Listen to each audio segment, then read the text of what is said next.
Shalom Bapak Ibu. Kalau pagi hari ini kita dapat bangun dari istirahat semalam dan kita bisa terus bernafas, itu semua karena anugerah Tuhan.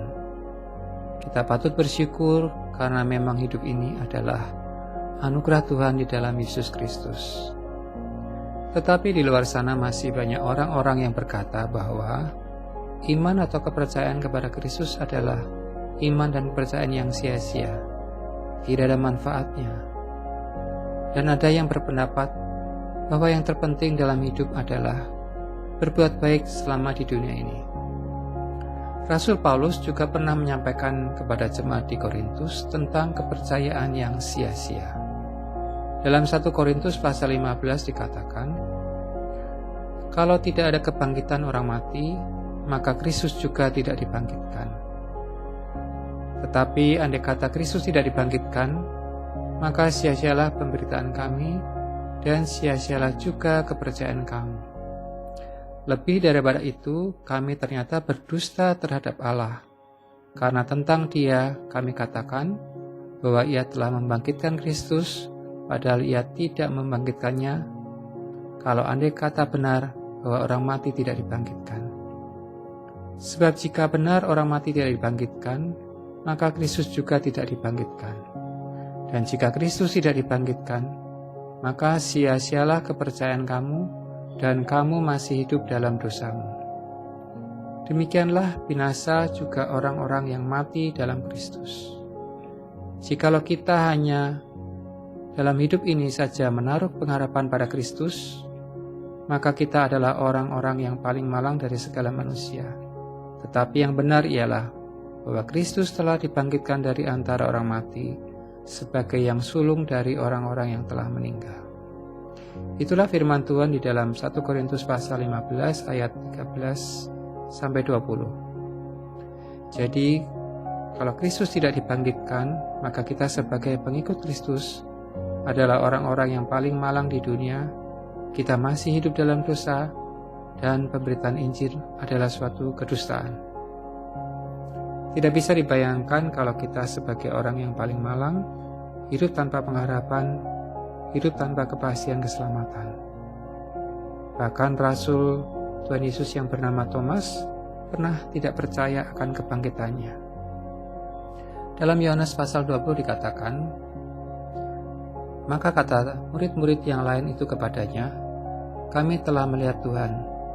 Tetapi Thomas berkata kepada mereka, sebelum aku melihat bekas paku pada tangannya, dan sebelum aku mencucukkan jariku ke dalam bekas paku itu, dan mencucukkan tanganku ke dalam lambungnya, sekali-kali aku tidak akan percaya. 8 hari kemudian, murid-murid Yesus berada kembali dalam rumah itu, dan Thomas bersama-sama dengan mereka. Sementara pintu-pintu terkunci, Yesus datang dan Ia berdiri di tengah-tengah mereka dan berkata, damai sejahtera bagi kamu. Kemudian Ia berkata kepada Thomas, taruhlah jarimu di sini dan lihatlah tanganku. Ulurkanlah tanganmu dan cucukkan ke dalam lambungku. Dan jangan engkau tidak percaya lagi, melainkan percayalah. Thomas menjawab dia, ya Tuhanku dan Allahku. Kata Yesus kepadanya, karena engkau telah melihat aku, maka engkau percaya. Berbahagialah mereka yang tidak melihat, namun percaya.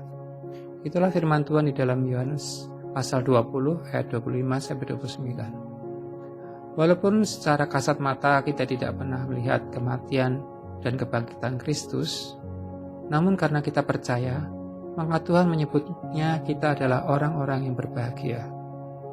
Kristus memang mengalami kematian di atas kayu salib, karena melalui kematiannya Dia telah menanggung semua dosa-dosa kita. Dan pada hari yang ketiga, Dia telah bangkit dari kematian. Kita semua pasti mempunyai masalah. Dan juga banyak teman-teman kita yang bergumul dengan masalah kesehatan. Apalagi dalam kondisi pandemi saat ini, di mana banyak anak-anak Tuhan yang juga bergumul tidak hanya dengan masalah kesehatan, tetapi juga masalah pekerjaan atau usaha, dan masalah-masalah yang lain.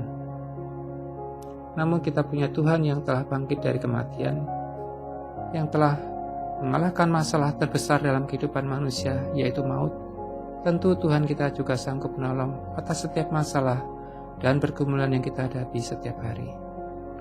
Oleh sebab itu, iman kita kepada Tuhan kita Yesus Kristus bukanlah iman yang sia-sia, tetapi iman yang mendatangkan kemenangan dan iman yang membawa kepada kehidupan yang kekal. Tuhan Yesus memberkati.